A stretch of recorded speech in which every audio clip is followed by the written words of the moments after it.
Hello viewers, welcome to this video. In this video, we will discuss on MCQ questions or important points on heat chapter. Okay, heat chapter ಅಲ್ಲಿ ಬರುವಂತಹ important points ಅನ್ನ ನೋಡ್ತಾ ಹೋಗೋಣ. ಹೇಳ್ತಾ ನಾನು notes ಅನ್ನ ಬರೆಸ್ತೇನೆ. ಫಸ್ಟ್ ಪಾಯಿಂಟ್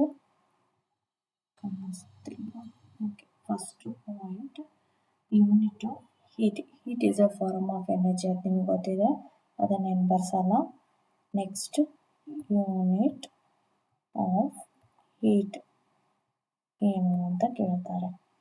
ಅದಕ್ಕೆ ಫಸ್ಟ್ SI ಯೂನಿಟ್ ಅಂದರೆ joule. That is equals to 1/4186 kg. Okay, next ಇದನ್ನು ಇನ್ನೊಂದು ರೀತಿಯಲ್ಲಿ ಕೇಳ್ತಾರೆ. 1 ಕ್ಯಾಲೋರಿ ಅಂದಾಗ ಏನಾಗುತ್ತೆ, 4.186 ಜೌಲ್. ಹಾಗೆಯೇ 1 ಕಿಲೋ ಕ್ಯಾಲೋರಿ ಏನಾಗುತ್ತೆ, 4186 ಜೌಲ್. ಹಾಗೆ 1 ಕಿಲೋ ಕ್ಯಾಲೋರಿಯನ್ಸ್ ಅಂದರೆ ಏನು, 1 ಕಿಲೋ ಅಂದರೆ ಏನು, 1 ಕಿಲೋ ಕ್ಯಾಲೋರೀಸ್ ಅಂದರೆ ಏನು, 1000 ಕ್ಯಾಲೋರೀಸ್ ಅಂತ. ಓಕೆ, ಇಷ್ಟು ಫಸ್ಟ್ ಪಾಯಿಂಟ್. ಇದನ್ನು ಬರ್ಕೊಳ್ಳಿ. ನೆಕ್ಸ್ಟ್ ಪಾಯಿಂಟ್ ನೋಡ್ತಾ ಹೋಗೋಣ. ಇದನ್ನು ಅಳಿಸ್ತೀವಿ.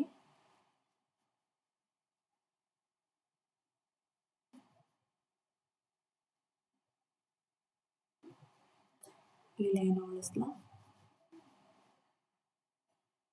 ಮುಗೀತಾ? Okay, next point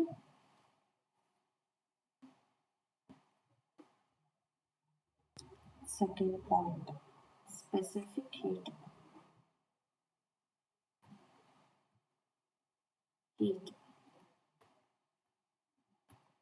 Specific heat formula C is equals to Q divided by M into theta 2 minus theta 1. Unit is joule per kg Kelvin. Okay, and note ಏನಾಗಿರುತ್ತೆ, it depends on nature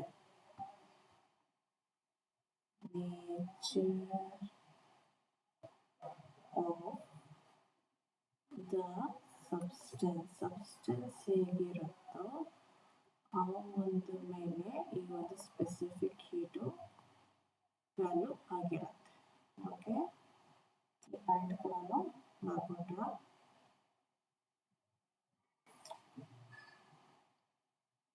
Shall I add this?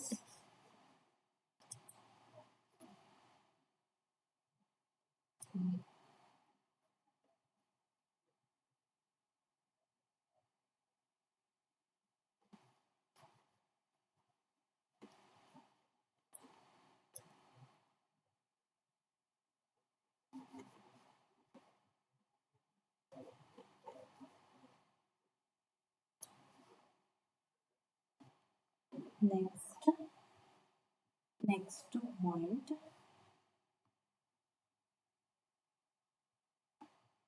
thermal capacity.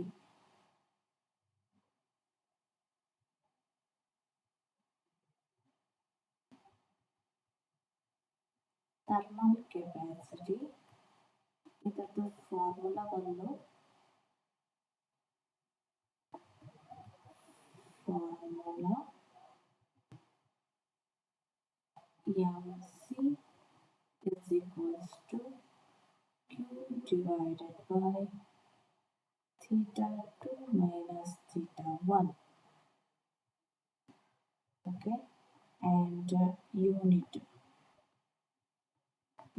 ಏನಿದೆ ಅಂತಂದ್ರೆ joule per kelvin ಅಂತ.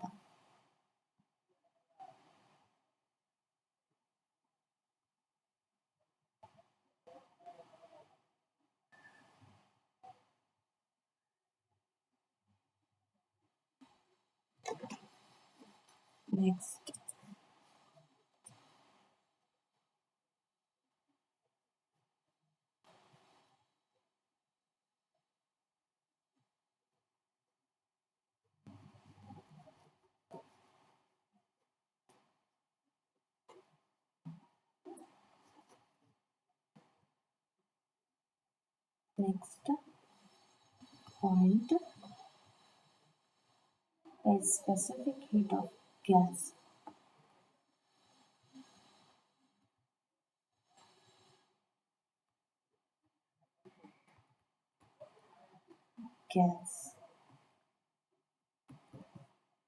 Specific heat of gas.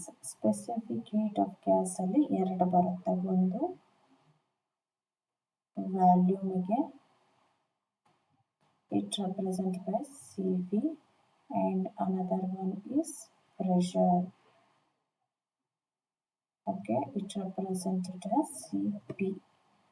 ಇದನ್ನ specific heat of gas. ಇದು relation ಏನು? Relation. What is the relation of CP and CV?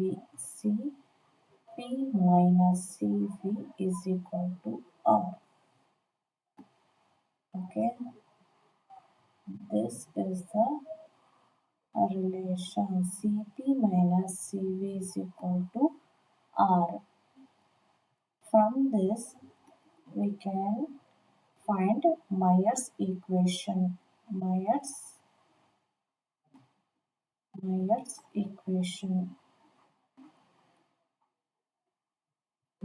equation ಕೂಡ ನಾವು ಇದರಿಂದ ಕಂಡುಹಿಡಿಯಬಹುದು.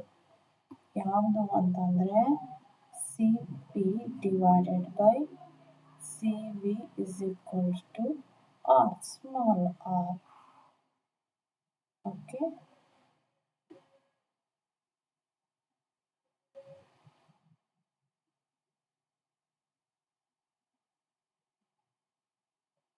Shall I rub this?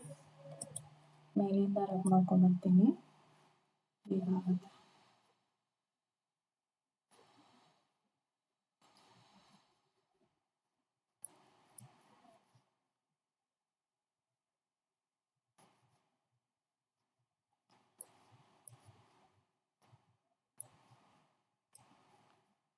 I will rub this also. Is it go on now?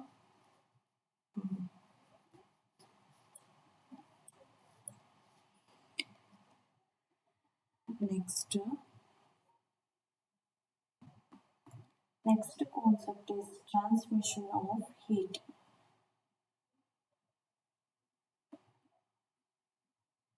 Transmission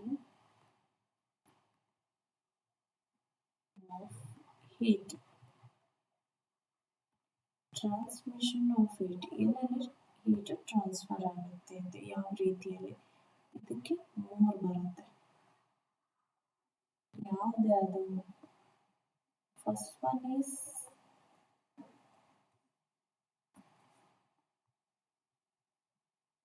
conduction. Next one is convection. Next one is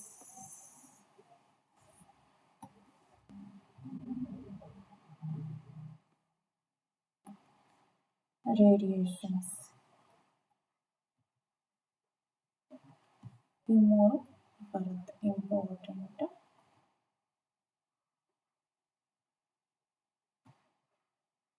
okay, in conduction ಅಲ್ಲಿ ಏನೇನು ಬರುತ್ತೆ ನೋಡೋಣ. Transmission of heat in solid. Conduction is transmission of heat in solid.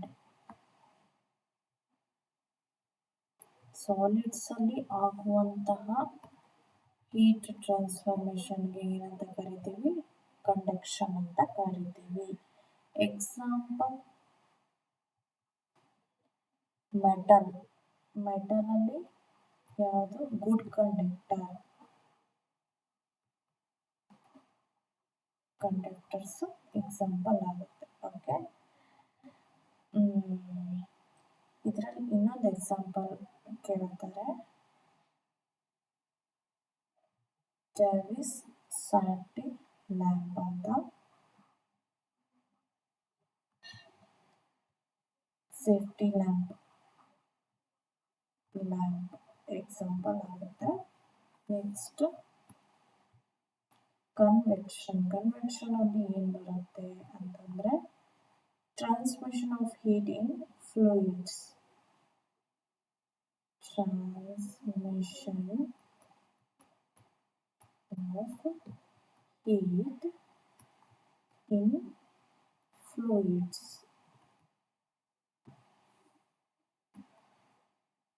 Fluids ಅಲ್ಲಿ transmission ಆಗುತ್ತಲ್ಲ, ಅದಕ್ಕೆ ಏನಂತ ಕರೀತಾರೆ? Convection ಅಂತ ಕರೀತಾರೆ.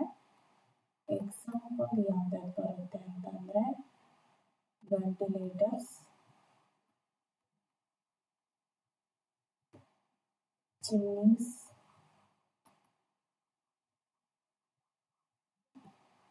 Land and sea breeze,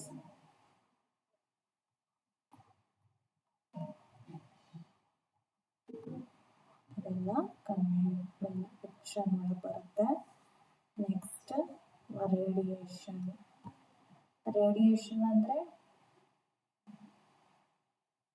ಇಂಟರ್ವೆನಿಂಗ್ media.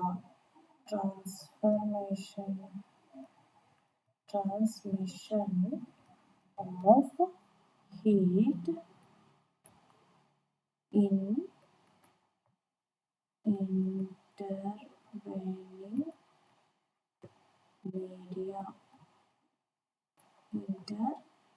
intervening medium ಒಳಗೆ ಆಗುವಂತಹ ಟ್ರಾನ್ಸ್ಮಿಷನ್ ಏನಂತ ಕರೀತಾರೆ?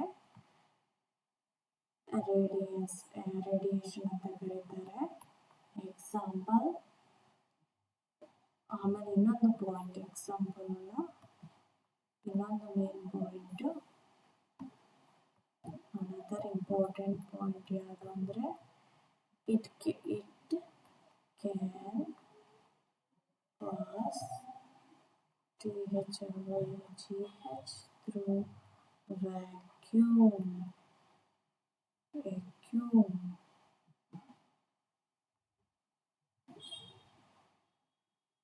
ಓಕೆ, ವ್ಯಾಕ್ಯೂಮ್ ಅನ್ನು ಹೋಗುತ್ತೆ. Example thermopile. ಇಲ್ಲಿ ಬರುತ್ತೀನಿ. ಥರ್ಮೋಫೈಲ್ ಏನಕ್ಕೆ ಯೂಸ್ ಮಾಡ್ತಾರೆ?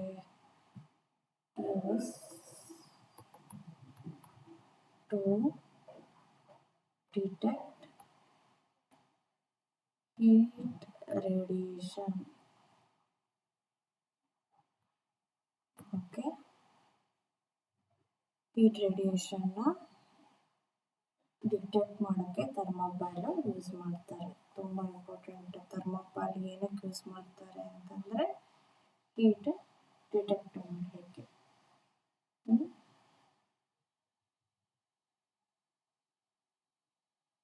ಬರ್ಕೊಂಡ್ರಾ?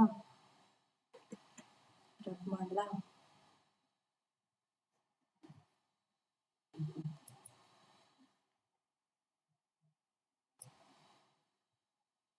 ಮೇಲಿಂದ ಇಳಿಸ್ತಾ ಬರ್ತೀವಿ.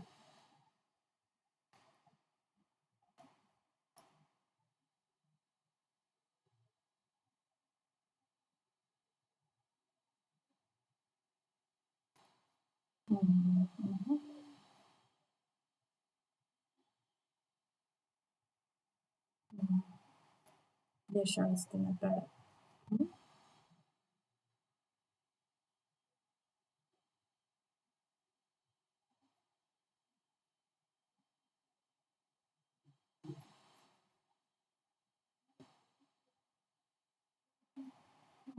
ಅದು ಅಳಿಸಲ್ಲ.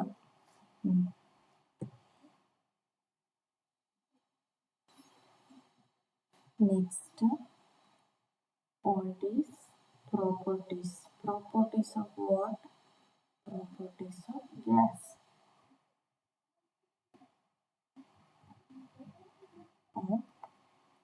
ಗ್ಯಾಸ್ ಬಗ್ಗೆ ಬರುವಂತಹ ಇಂಪಾರ್ಟೆಂಟ್ ಪಾಯಿಂಟ್ಸ್ ಅನ್ನ ನೋಡ್ತಾ ಹೋಗೋಣ.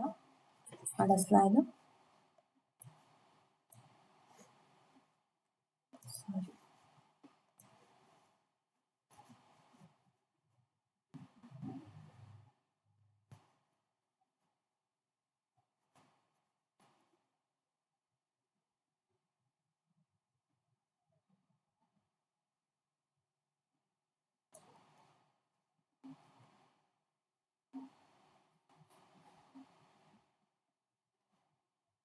ಪ್ರಾಪರ್ಟೀಸ್ ಆಫ್ ಗ್ಯಾಸ್ ಅಲ್ಲಿ ನಮಗೆ ಎರಡು ತರ ಬರುತ್ತೆ. ಒಂದು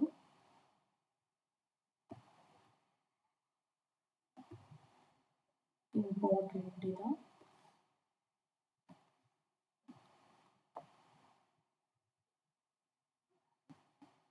ಬಾಯ್ಲರ್ಸ್ ಲಾ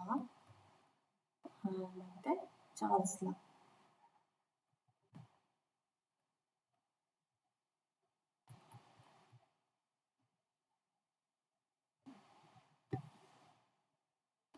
ತುಂಬ ಇಂಪಾರ್ಟೆಂಟ್ ಕಾನ್ಸೆಪ್ಟ್ಸ್ ಎರಡು ಕೂಡ.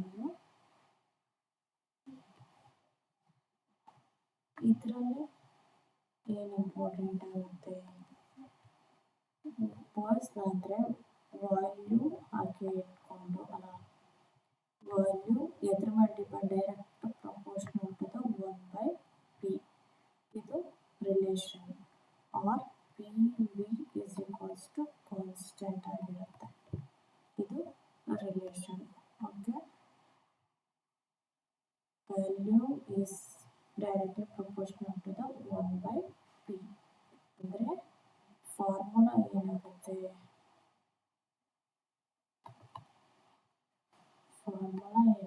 ಅಂದರೆ P1 V1 is equals to P2 V2.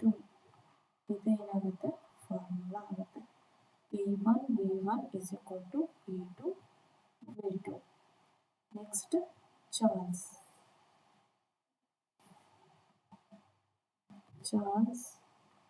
law ಅಲ್ಲಿ P is directly proportional to T, temperature ಬರುತ್ತೆ. V divided by T is equals to constant ಆಗುತ್ತೆ. ದೆನ್ ಏನಾಗುತ್ತೆ? ಫಾರ್ಮುಲಾ ಏನು ಬರುತ್ತೆ ಅಂದರೆ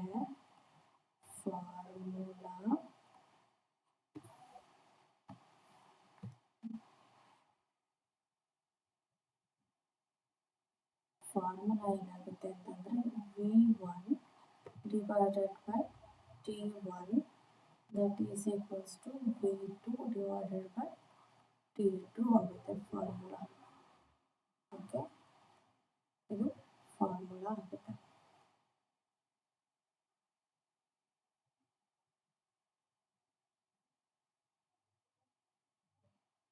ನೆಕ್ಸ್ಟ್ ಪಾಯಿಂಟ್ ಹೋಗೋಣ.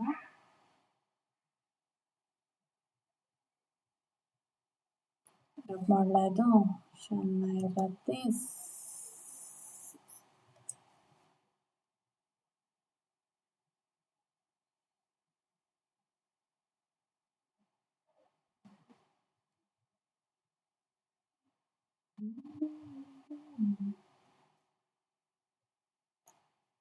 Charles law and the is the author? So important. The point of examination. Next point is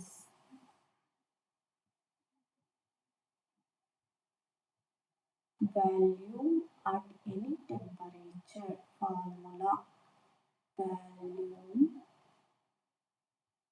at any temperature T ಏನಾಗುತ್ತೆ formula Vt that is equal to V naught into 1 plus T divided by 273. This is the formula. ಯಾವುದೇ ಒಂದು temperature ಅಲ್ಲಿ volume ಏನಾಗಿರುತ್ತೆ volume ಕಂಡುಹಿಡಿಬೇಕು ಅಂತಂದ್ರೆ ಈ ಒಂದು ಫಾರ್ಮುಲಾನ ನಾವು ಅಪ್ಲೈ ಮಾಡಬೇಕಾಗುತ್ತೆ. ಜನರಲ್ ಆಗಿರುವಂತಹ ಒಂದು ಟೆಂಪರೇಚರ್ ಕೊಟ್ಟಿರ್ತಾರೆ, ಅದಕ್ಕೆ ವ್ಯಾಲ್ಯೂಮ್, ಇದಕ್ಕೆ ಏನಂದ್ರೆ ವ್ಯಾಲ್ಯೂಮ್ ಮತ್ತೆ ಟೆಂಪರೇಚರ್ಗೆ ರಿಲೇಟಿವ್ ಇರುವಂತಹ ಒಂದು ಫಾರ್ಮುಲಾ ಇದು. ಓಕೆ, ಟೆಂಪರೇಚರ್ ಕೊಟ್ಟು ವ್ಯಾಲ್ಯೂಮ್ ಕಂಡುಹಿಡಿಯಿರಿ ಅಂದರೆ ಈ ಫಾರ್ಮುಲಾ ಹಾಕೋಬೇಕು. ಆವಾಗ ಆ ಟೆಂಪರೇಚರ್ಗೆ ವ್ಯಾಲ್ಯೂಮ್ ಎಷ್ಟಿದೆ ಅನ್ನೋದನ್ನ ನಾವು ರಿಲೇಷನ್ ಆಗಿ ನೋಡ್ಬಿಟ್ಟು ಕಂಡುಹಿಡಿಯುವಂಥದ್ದು ಫಾರ್ಮುಲಾ ಇದು. Next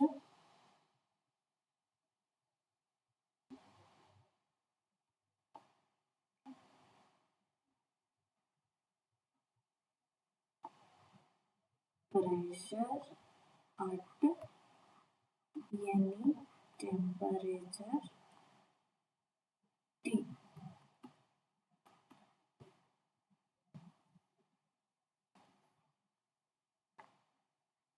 Pt is equals to P naught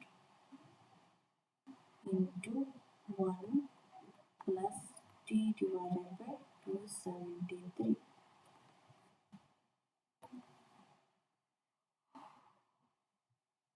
ಅಂದರೆ ಪ್ರೆಷರಿಗೂ ಮತ್ತೆ ರಿಲೇಷನ್ ನೋಡ್ಕೊಬೇಕಿಲ್ಲಿ. ರಿಲೇಷನ್ ಎದಕ್ಕೆ ಬರುತ್ತೆ ಅಂದರೆ ಪ್ರೆಷರಿಗೂ ಮತ್ತೆ ಟೆಂಪರೇಚರಿಗೂ. ಟೆಂಪರೇಚರ್ ಕೊಟ್ಟು ಪ್ರೆಷರ್ ಕಂಡುಹಿಡಿಯಿರಿ ಅಂದರೆ ಈ ಒಂದು ಫಾರ್ಮುಲಾ, ಅಥವಾ ಪ್ರೆಷರ್ ಕೊಟ್ಟು ಟೆಂಪರೇಚರ್ ಕಂಡುಹಿಡಿಯಿರಿ ಅಂದ್ರೂ ಈ ಒಂದು ಫಾರ್ಮುಲಾ. ರಿಲೇಷನ್ನ ನಾವು ನೋಡಿಕೊಂಡ್ರೆ ಈಸಿ ಆಗುತ್ತೆ. ಈ ಒಂದು ಫಾರ್ಮುಲಾದ ಏನೇನು ಕೋಎಫಿಷಿಯಂಟ್ ಬರುತ್ತೆ ಅಂದರೆ ಒಂದು ಪ್ರೆಷರು, ಇನ್ನೊಂದು ಟೆಂಪರೇಚರ್, ಅವೆರಡಕ್ಕೂ ಇಲ್ಲಿ ರಿಲೇಟ್ ಆಗಿ ಇರುವಂಥ ಒಂದು ಫಾರ್ಮುಲಾ ಇದು. ಈ ಒಂದು ಫಾರ್ಮುಲಾ ವ್ಯಾಲ್ಯೂಮ್ ಮತ್ತು ಟೆಂಪರೇಚರ್, ಇಲ್ಲಿ ಪ್ರೆಷರ್ ಮತ್ತು ಟೆಂಪರೇಚರ್. ಇದು ಕ್ಲಿಯರ್ ಆಗಿದೆ ಅಂತ ಅನ್ಕೊತೀನಿ. ಇದೆಲ್ಲದೂ ಸಂಬಂಧಪಟ್ಟಿರೋದು ಗ್ಯಾಸಿಗೆ. ಓಕೆ, ನೆಕ್ಸ್ಟ್ ರಬ್ಬರ್ನ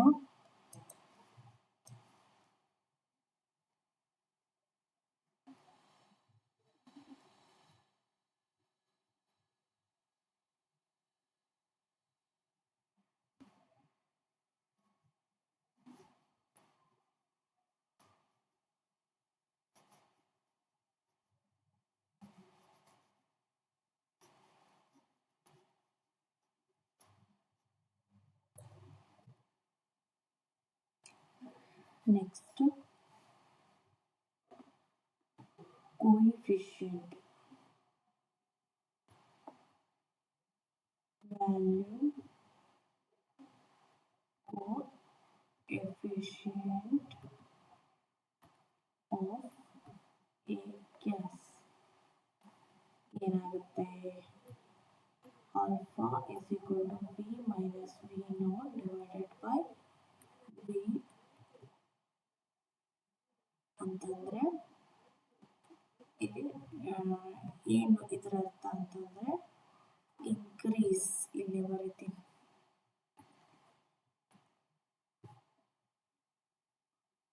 alpha is equal to V minus V naught divided by VOT ಅಂದರೆ increase in the value value at 0 degree ಅಂತ ಅಲ್ಲಿ ಯಾವ ಡಿಗ್ರಿ ಇರುತ್ತೆ ಟೆಂಪರೇಚರ್ ಕೊಟ್ಟಿರ್ತಾರೆ ಡಿಗ್ರಿ ಸೆಲ್ಸಿಯಸ್ಸಲ್ಲಿ ನಾವು ರಿಲೇಟ್ ಮಾಡ್ಕೋಬೇಕು. ಡಿಗ್ರಿ ಕೊಟ್ಬಿಟ್ಟು ಆಮೇಲೆ ಎಷ್ಟು ವ್ಯಾಲ್ಯೂ ಇರುತ್ತೆ ಅದನ್ನು ನೋಡಿದ್ರೆ ಆಲ್ಫಾ ವ್ಯಾಲ್ಯೂ ಬರುತ್ತೆ. Okay, next pressure coefficient of A gas ಯಾವುದು ಅಂತಂದರೆ P is equals to P minus P naught divided by beta is equal to P minus P naught by T. Pressure ಕೊಟ್ಟಿರ್ತಾರಲ್ವ ಆವಾಗ ಕಂಡುಹಿಡಿಯುವಂಥದ್ದು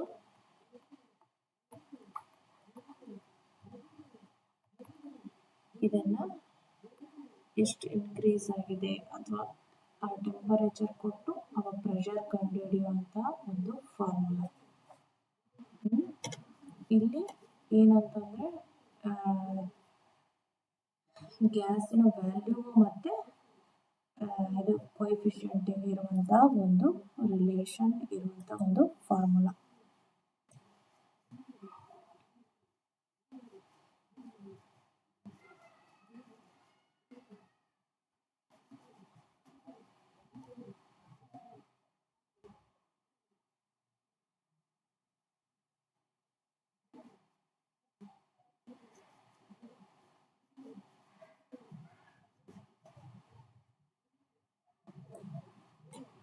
Next,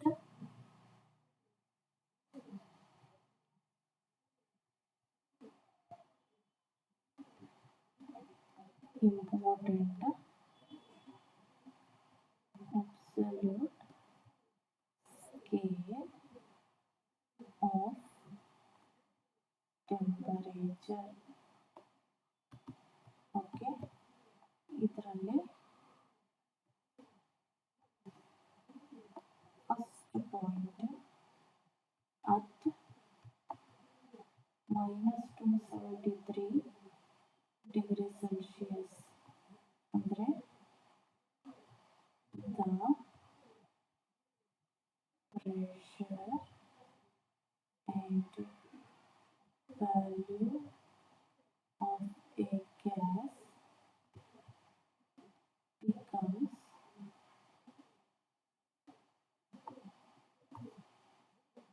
zero. ಏನಂದರೆ -273 degree ಸೆಲ್ಸಿಯಸ್ಸಿಗೆ pressure ಮತ್ತು volume of the gas ಏನಾಗಿರುತ್ತೆ ಜೀರೋಗೆ ಬಂದು ನಿಂತ್ಕೊಳ್ಳುತ್ತೆ. ಇದು first point.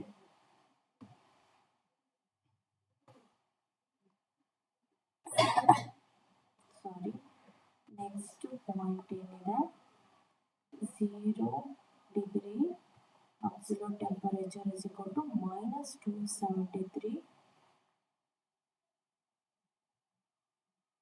Celsius or 273 degree absolute is equal to 0 degree centigrade. ಇಲ್ಲಿ ಏನಂತಂದರೆ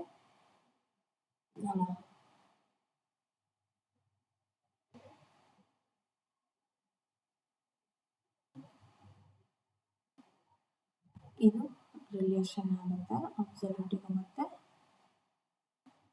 ಕೆಲ್ವಿನ್ನಿಗೂ. ಸಾರಿ, ಇದು ಡಿಗ್ರಿ ಅಲ್ಲ.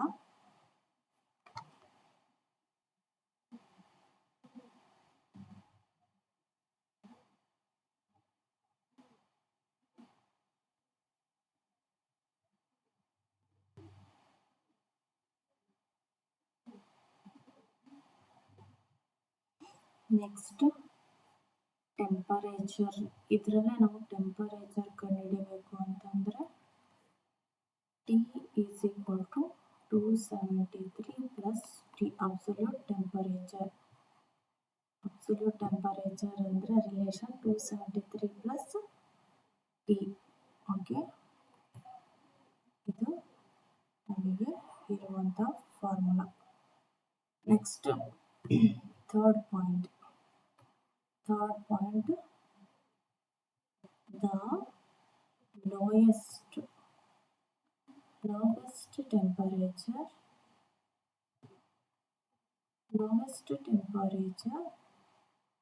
that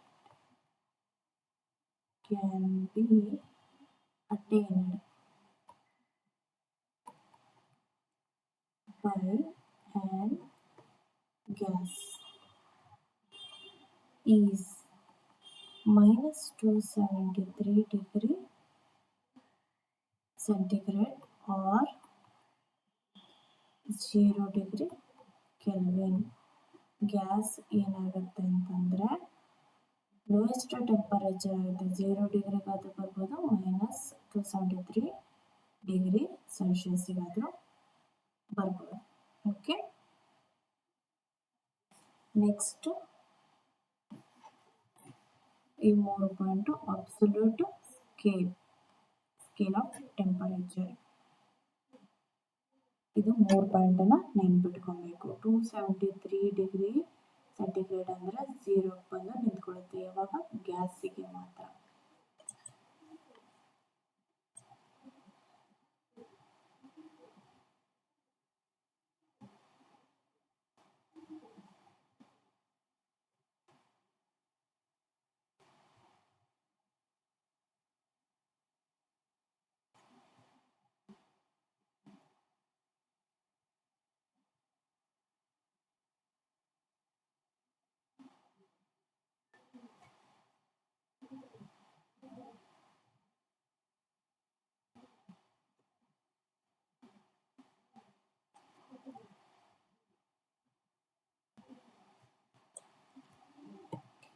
Next, perfect gas equation.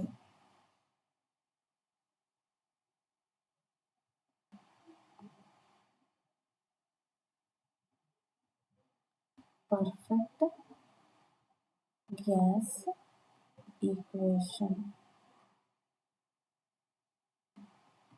Okay, perfect gas equation ಅಲ್ಲಿ ಫಸ್ಟ್ ಪಾಯಿಂಟ್ ಏನು ಬರುತ್ತೆ? A gas which obeys Boyle's and Charles law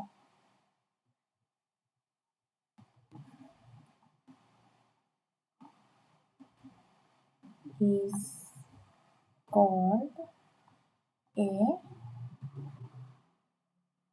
perfect gas or an ideal gas. ಒಂದು gas ಅದು perfect gas ಮತ್ತು ಐಡಿಯಲ್ ಗ್ಯಾಸ್ ಆಗಬೇಕು ಅಂತಂದರೆ ಅದು 2 ಲಾನ ಏನು ಒಬೆ ಮಾಡಬೇಕು. ಯಾವುದಾದ್ರು ಬಾಯ್ಸ್ ಲಾ ಮತ್ತು ಚಾರ್ಲ್ಸ್ ಲಾ. ಬಾಯ್ಸ್ ಲಾ ಅಂತಂದರೆ ಅದು V is directly proportional to 1/p. ಹಾಗೆಯೇ ಚಾರ್ಲ್ಸ್ ಲಾ ಯಾವುದು condition? V is directly proportional to P. ಇವೆರಡು ಏನಂತಂದರೆ ಕಂಡೀಷನ್ನು ಒಬೆ ಮಾಡಬೇಕಾಗುತ್ತೆ. ಆವಾಗ ಆ ಗ್ಯಾಸು ಪರ್ಫೆಕ್ಟ್ ಗ್ಯಾಸು ಅಂತ, ಐಡಲ್ ಗ್ಯಾಸು ಅಂತ ಅನ್ಸ್ಕೊಳ್ಳೋಕ್ಕೆ ಸಾಧ್ಯ ಆಗುತ್ತೆ. Next point, for 1 mole of gas ಅಂದರೆ ಏನು? P V is equal to R T ಅಂತ. Next for N mole of gas ಅಂತಂದರೆ ಏನಾಗುತ್ತೆ? P V is equal to N R T ಆಗುತ್ತೆ. ಇಲ್ಲಿ ಆರ್ ಅಂದರೆ ಏನಪ್ಪ? ಆರ್ ಅಂದರೆ here R is equals to universal gas constant. ಹಾಗಾದರೆ ಅದಕ್ಕೆ ವ್ಯಾಲ್ಯೂ ಇರಬೇಕಲ್ಲ. ಕಾನ್ಸ್ಟೆಂಟ್ ಅಂದರೆ 8.31 into 10⁻⁴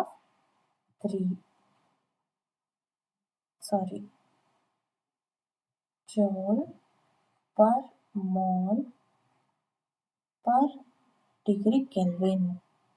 ಇದು ಏನಾಗುತ್ತೆ ಅಂತಂದರೆ ಆರ್ ವ್ಯಾಲ್ಯೂ ಆಗುತ್ತೆ.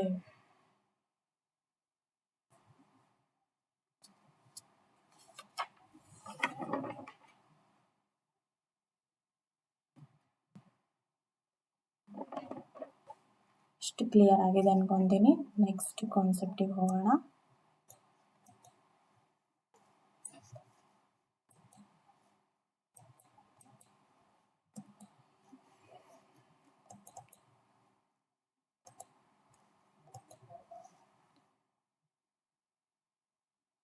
ನೆಕ್ಸ್ಟ್ ಕಾನ್ಸೆಪ್ಟ್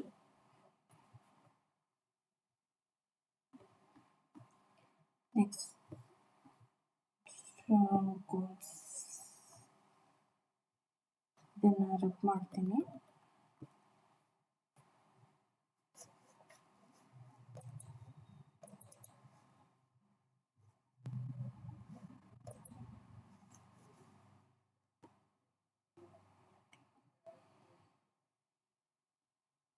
ಇದು ಅರ್ಥ ಆಯ್ತು ಅನ್ಕೊತೀನಿ.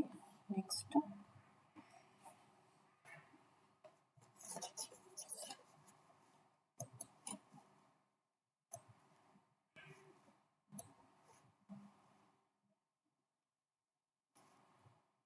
ಸಾರಿ ಏನೋ ಆಗ್ಬಿಟ್ಟಿದೆ.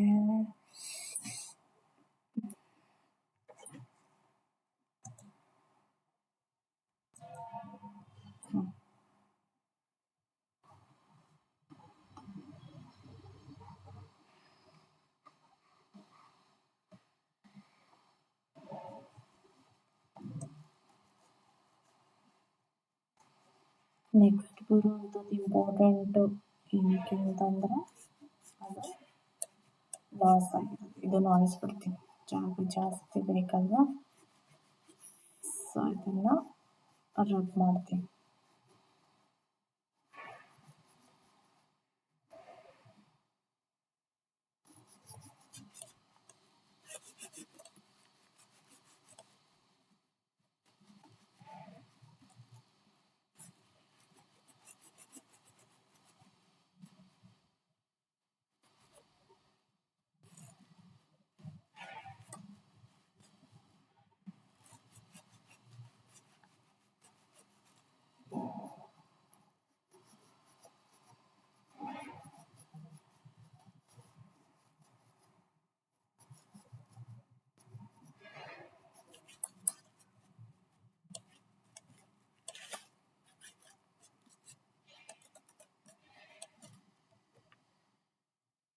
ನೆಕ್ಸ್ಟ್ ತುಂಬ ಇಂಪಾರ್ಟೆಂಟ್ ಯಾವುದು ಅಂತಂದರೆ ಹೆಡಿಂಗ್ ಹಾಕೋಣ. MCQ ಇದನ್ನು ಸಾಕು ಅನ್ಸುತ್ತೆ. ಥರ್ಮೋಡೈನಮಿಕ್ಸ್ ಇಂಪಾರ್ಟೆಂಟ್ ಒಂದು ಕಾನ್ಸೆಪ್ಟ್. ಲಾಸ್ ಆಫ್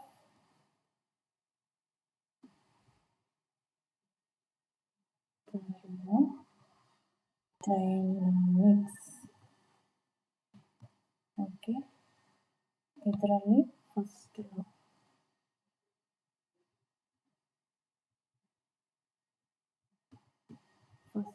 ಲಾ ಏನು ಅಂತಂದರೆ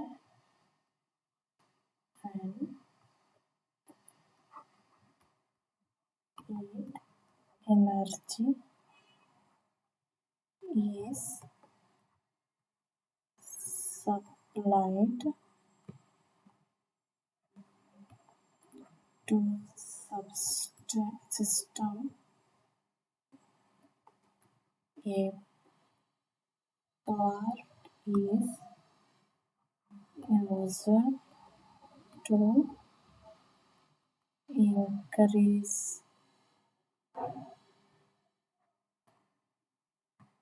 the internal energy and the remaining to do the external work. Equation ಏನಾಗುತ್ತೆ ಅಂತಂದರೆ D Q that is equal to D V plus D W ಆಗುತ್ತೆ. ಫಸ್ಟ್ ಲಾ ಏನು ಹೇಳುತ್ತೆ ಅಂದರೆ heat supply ಮಾಡಿರ್ತೀವಲ್ಲ ಯಾವುದೋ ಒಂದು ಇದಕ್ಕೆ ಸಿಸ್ಟಮಿಗೆ, ಅಲ್ಲಿ ಏನಾಗುತ್ತೆ ಅಂದರೆ ಸ್ವಲ್ಪ ಪ್ರಮಾಣದ ಒಂದು ಹೀಟು ಅಂದರೆ ಎನರ್ಜಿನ ಎಲ್ಲಿ ಯೂಸ್ ಆಗುತ್ತೆ ಅಂತಂದರೆ ಹೀಟ್ ಇನ್ಕ್ರೀಸ್ ಮಾಡೋದಕ್ಕೆ ಯೂಸ್ ಆಗುತ್ತೆ. ಓಕೆ, ಹೀಟ್ ಇನ್ಕ್ರೀಸ್ ಮಾಡಲಿಕ್ಕೆ ಯೂಸ್ ಆಗುತ್ತೆ ಅಂತ ಹೇಳ್ಬಿಟ್ಟು, ಇನ್ನು ಉಳಿದಿರೋದು ಏನಂತಂದರೆ ವರ್ಕಿಗೆ ಯೂಸ್ ಆಗುತ್ತೆ. ಫಾರ್ ಎಕ್ಸಾಂಪಲ್ ಇವಾಗ ಮೊಬೈಲ್ನ ನಾವು ಯೂಸ್ ಮಾಡ್ತಿರ್ತೀವಿ, ಅಲ್ಲಿ ಎನರ್ಜಿ ಏನಂತಂದರೆ ಮೊಬೈಲ್ ರನ್ ಮಾಡೋದಕ್ಕೂ ಎನರ್ಜಿ ಆಗ್ತಾ ಇರುತ್ತೆ, ಹಾಗೆ ಮೊಬೈಲ್ ಹೀಟ್ ಆಗ್ತಾ ಇರುತ್ತೆ. ಹೀಟ್ ಆಗೋದಕ್ಕೂ ಮೊಬೈಲ್ ಎನರ್ಜಿ ಯೂಸ್ ಆಗ್ತಾ ಇರುತ್ತೆ. ಸ್ವಲ್ಪ ಬಿಸಿ ಆಗುತ್ತಲ್ಲ, ಅದೊಂದು ಎಕ್ಸಾಂಪಲ್ ಅಂತಲೇ ಹೇಳ್ಬೋದು. ಓಕೆ, ನೆಕ್ಸ್ಟ್ ಸೆಕೆಂಡ್ ಲಾ ಅರ್ಥ ಆಗಿದೆ ಅನ್ಕೊತೀನಿ. Next second law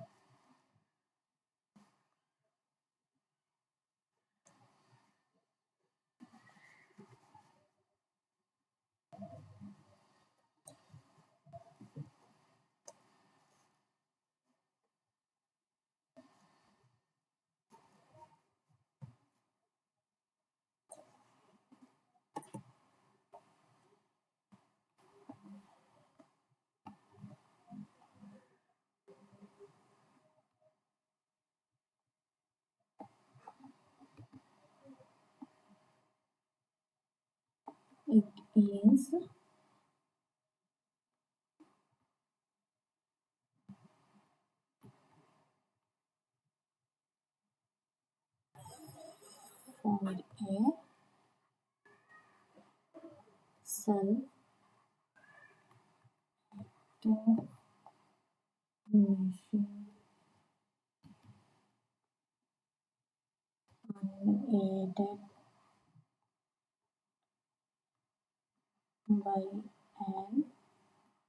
is for a self-acting machine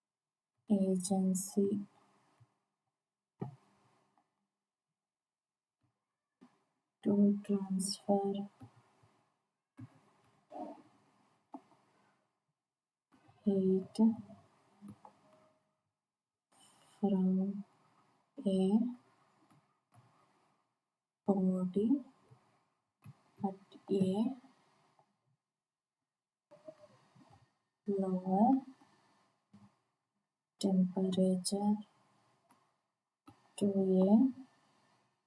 to a body at a higher temperature. ಇಲ್ಲಾಂದರೆ ಇಲ್ಲಿ ಏನು ಹೇಳುತ್ತೆ ಅಂತಂದರೆ it is impossible for a self acting machine unaided by an external energy to transfer heat from a body at a lower temperature to a body at a higher temperature. ಅಂದರೆ self acting machines ಇರುತ್ತಲ್ಲ, ಅಲ್ಲಿ ಏನಾಗುತ್ತೆ ಅಂತಂದರೆ external agency ಇರುವಂತಹದ್ದು ಏನಾಗುತ್ತೆ ಅಂತಂದರೆ heat energy ಇರುತ್ತೆ. ಒಂದು ಲೋಯರ್ ಫಾರ್ಮಿಂದ ಹೈಯರ್ ಫಾರ್ಮಿಗೆ ಏನು ಅದಾಗೆ ಪಾಸ್ ಆಗೋದಿಲ್ಲ. ಓಕೆ, ಹೈಯರಿಂದ ಲೋಯರಿಗೆ ಆಗುತ್ತೆ, ಬಟ್ ಲೋಯರಿಂದ ಹೈಯರ್ಗೆ ಆಗೋದಿಲ್ಲ. ಅದಕ್ಕೆ ಏನು ಮಾಡಬೇಕು, ನಾವು ಎಕ್ಸ್ಟರ್ನಲ್ ಆಗಿ ಕೊಡಬೇಕಾಗತ್ತೆ. ಹೈಯರಿಂದ ಇವಾಗ ನೀರು ಏನು ಮಾಡಬೇಕು, ಮೇಲಿಂದ ಕೆಳಗೆ ಬರುತ್ತೆ, ಕೆಳಗಿಂದ ಮೇಲೆ ಹೋಗಲಿಕ್ಕೆ ನಾವು ಏನು ಮಾಡಬೇಕು, ಮೋಟ್ರನ್ನ ಹಾಕ್ತೀವಿ ತಾನೆ, ಅದೇ ಥರನೇ ಇದು ಕೂಡ. ಓಕೆ, ಮೇಲಿಂದ ಬರುತ್ತೆ, ಬಟ್ ಕೆಳಗಿಂದ ಮೇಲೆ ಹೋಗಲಿಕ್ಕೆ ನಾವು ಎಕ್ಸ್ಟ್ರಾ ಏನಾದರೂ ಮಾಡಬೇಕಾಗುತ್ತೆ.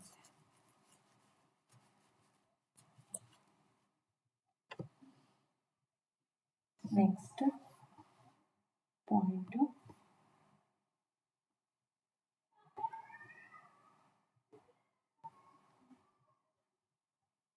ಇದು ಮುಗೀತು. ನೆಕ್ಸ್ಟ್ ಪಾಯಿಂಟ್ ಏನು ಅಂತಂದರೆ general point.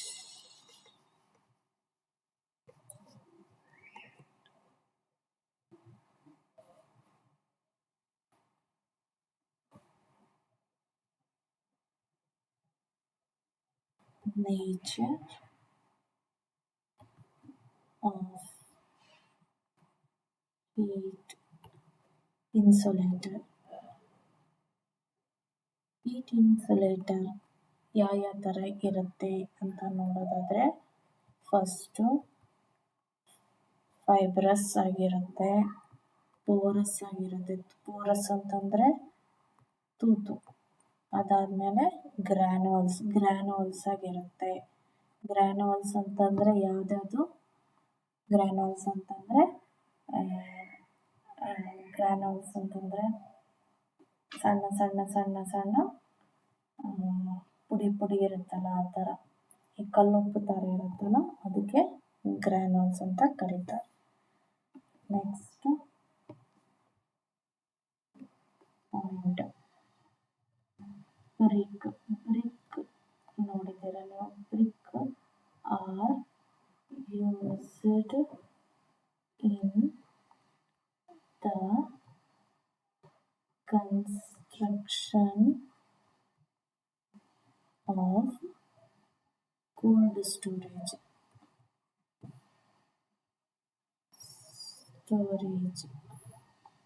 tanks, since they are porous in nature. Bricks ಅಂತಂದ್ರೆ ಏನು? ಬ್ರಿಕ್ಸ್ ಅಂತಂದರೆ ಇಟ್ಟಂಗಿ ಇರುತ್ತಲ್ಲ, ಅದು ತೂತಿರುತ್ತೆ, ಅಲ್ಲಿ ಗಾಳಿ ಓಡಾಡ್ತಿರುತ್ತೆ. ಹಾಗಾಗ್ಬಿಟ್ಟು ಏನಾಗುತ್ತೆ ಅಂತಂತಂದರೆ, ಪೋರಸ್ ಇರೋದ್ರಿಂದ ಗಾಳಿ ಆಡೋದು ಇರೋದ್ರಿಂದ ಅಲ್ಲಿ ಕೋಲ್ಡ್ ಸ್ಟೋರೇಜಿಗೆ ಹೆಲ್ಪ್ ಆಗುತ್ತೆ ಅಂತ ಹೇಳ್ಬಿಟ್ಟು ಆ ಬ್ರಿಕ್ಸಿಂದ ಕಟ್ಟಿರುವಂತಹ ಒಂದು ಟ್ಯಾಂಕನ್ನು ಕೋಲ್ಡ್ ಸ್ಟೋರೇಜಿಗೆ ರೆಡಿ ಮಾಡ್ಕೊತಾರೆ. ಓಕೆ, ನೆಕ್ಸ್ಟ್ ಪಾಯಿಂಟ್ ಇದನ್ನು ಆಳಿಸ್ತೀನಿ.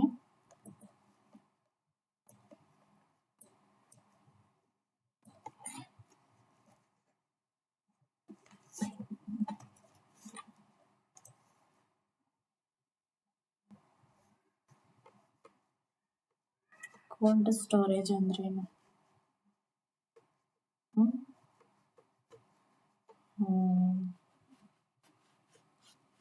ಅದನ್ನ ಏನಕ್ಕೆ ಯೂಸ್ ಮಾಡ್ತಾರೆ? ಪೋರಸ್. Very good. ಪೋರ್ ಅಂದ್ರೆ ಏನು? Very good. ತೂತು. ಪೋರು ಅಂತಂದ್ರೆ ತೂತು.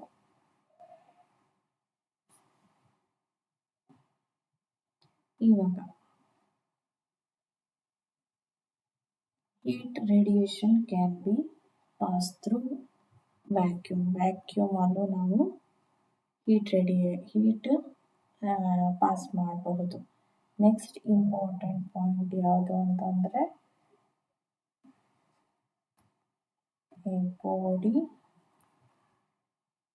which observe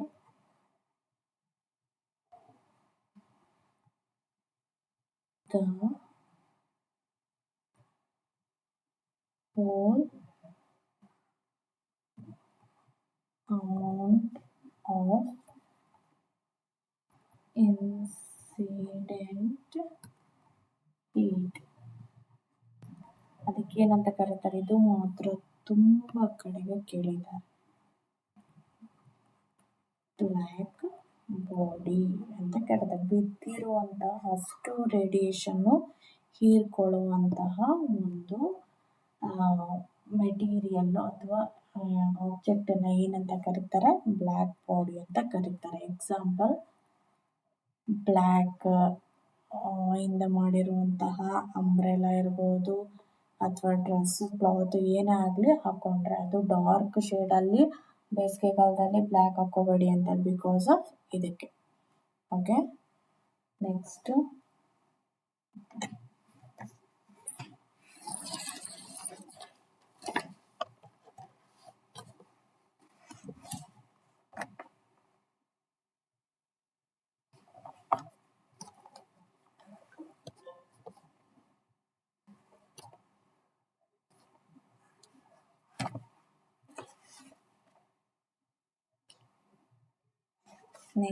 ಪಾಯಿಂಟ್ ಬಂದು the velocity of heat radiation is same as that of light. Light ಎಷ್ಟು ಸ್ಪೀಡಾಗಿ ಹೋಗುತ್ತೋ ಅಷ್ಟೇ ಸ್ಪೀಡಲ್ಲಿ ಹೀಟ್ ರೇಡಿಯೇಷನ್ ಕೂಡ ಮಾಡುತ್ತೆ, ಚಲನೆ ಮಾಡುತ್ತೆ. ಅಂದರೆ ಅದರ ವೆಲಾಸಿಟಿ ಏನು ಅಂತಂದರೆ ಲೈಟಿಗೆ ಎಷ್ಟಿದೆಯೋ ಅಷ್ಟೇ ಹೀಟಿಗೂ ಇರೋದು ಅಂತ. ಓಕೆ, ಅರ್ಥ ಆಯ್ತು ಅಂದ್ಕೊತೀನಿ. ಫಸ್ಟ್ ಪಾಯಿಂಟು ತುಂಬಾ ಇಂಪಾರ್ಟೆಂಟು, ಬ್ಲ್ಯಾಕ್ ಬಾಡಿ. ಅದಕ್ಕೆ example black material, black cloth, black umbrella ಇದೆಲ್ಲದು ಬರುತ್ತೆ. ಅದರಿಂದ ಯೂಸ್ ಆಗಿರುವಂತಹ ಏನಂತಂದರೆ ತುಂಬ ಎಕ್ಸಾಂಪಲ್ಸ್ ಯಾವ ಥರ ಕೊಡ್ತಾರೆ ಅಂತಂದರೆ, ಸಮ್ಮರ್ ಟೈಮ್ನಲ್ಲಿ ಬೇಸಿಗೆಗಾಲದಲ್ಲಿ ಬ್ಲ್ಯಾಕ್ ಡ್ರೆಸ್ ಹಾಕ್ಕೊಂಡು ಹೋದರೆ ಸುಸ್ತಾಗುತ್ತೆ, ಎನರ್ಜಿ ಡಿಕ್ರೀಸ್ ಆಗುತ್ತೆ, ಯಾಕೆ ಈ ಥರ ಎಲ್ಲ ಪ್ರಶ್ನೆಗಳು ಕೇಳ್ತಾರೆ.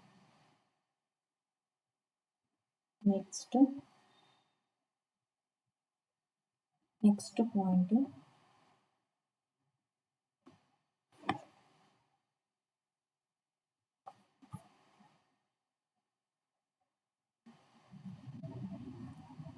rough surfaces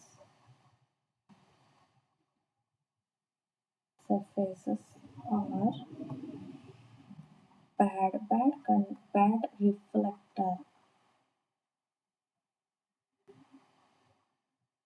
reflectors by good observer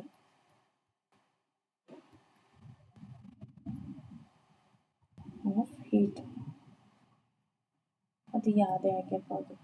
rough surface ಇತ್ತು ಅಂತಂದರೆ ಬ್ಯಾಡ್ ರಿಫ್ಲೆಕ್ಟಿವ್ ಏನಂತಂದರೆ ಇದು ಹೀರ್ಕೊಳ್ಳುತ್ತೆ, ಹೀಟ್ ರೇಡಿಯೇಷನ್ನ ಹೀರ್ಕೊಳ್ಳುತ್ತೆ.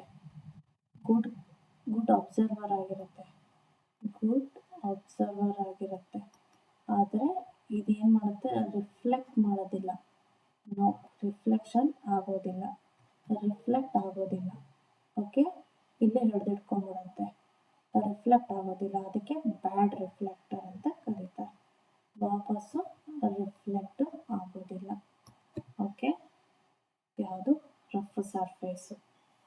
ನೆಕ್ಸ್ಟ್ ನಾನು ಅದೇ ಹೇಳಿದ್ದು ನಾನು ಆವಾಗಲೇ,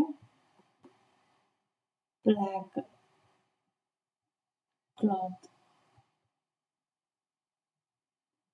ಆರ್ ಏನಾಗಿರುತ್ತೆ, ಗುಡ್ ಅಬ್ಸರ್ವರ್ ಆಗಿರುತ್ತೆ.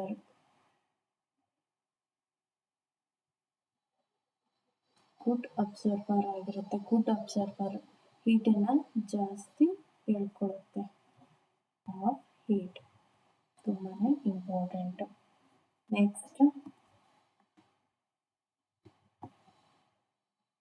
ಥರ್ಮೋಪೈಲ್, ಆವಾಗಲೇ ಬಂದಿತ್ತಲ್ವ, thermopile is used to dash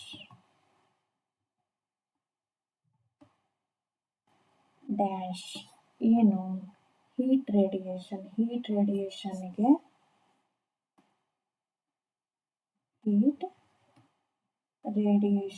detect ಮಾಡೋದಕ್ಕೆ ಯೂಸ್ ಮಾಡೋದು ಥರ್ಮೋಪೈಲ್.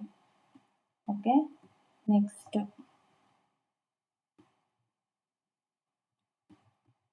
ಟೀ ಆ್ಯಂಡ್ ಕಾಫಿ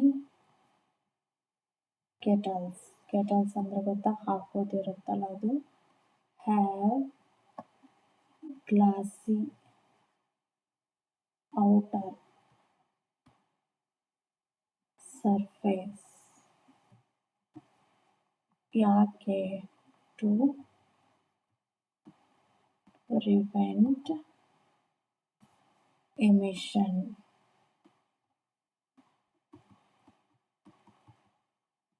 of ಏನು heat radiation.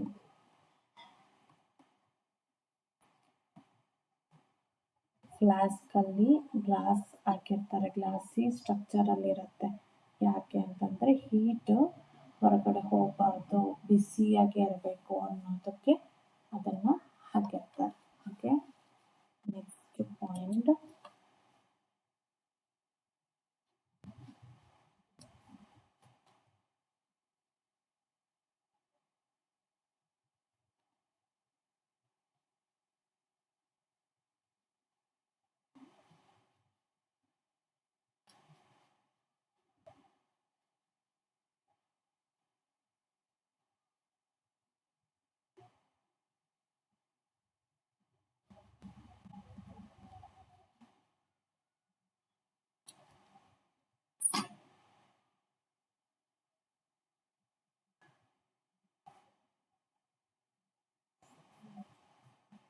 Next,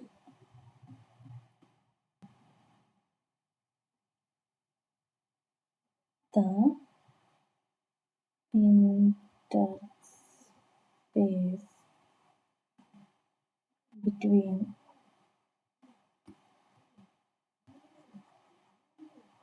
two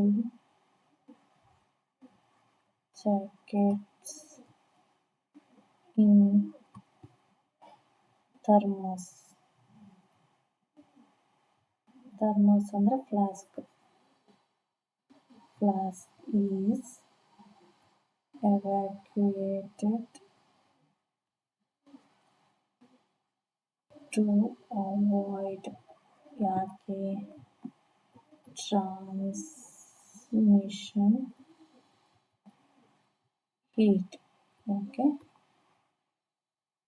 due to ಯಾಕೆ ಕನ್ವೆಕ್ಷನ್ ಮತ್ತು ಕಂಡಕ್ಷನು ಆಗಬಾರ್ದು ಅಂತ ಹೇಳ್ಬಿಟ್ಟು ಇವೆರಡಕ್ಕೂ ಅಲ್ಲಿ ಫ್ಲಾಸ್ಕಲ್ಲಿ ಏನು ಮಾಡ್ತಾರೆ, 2 ಲೇಯರ್ ಹಾಕಿರ್ತಾರೆ. ಮಧ್ಯದಲ್ಲಿ ಎಲ್ಲ ಥರದ್ದು ಏನು ಮಾಡಿರ್ತಾರೆ ಅಂತಂದರೆ ಎವಾಕ್ಯೂಯೇಟ್ ಮಾಡಿರ್ತಾರೆ.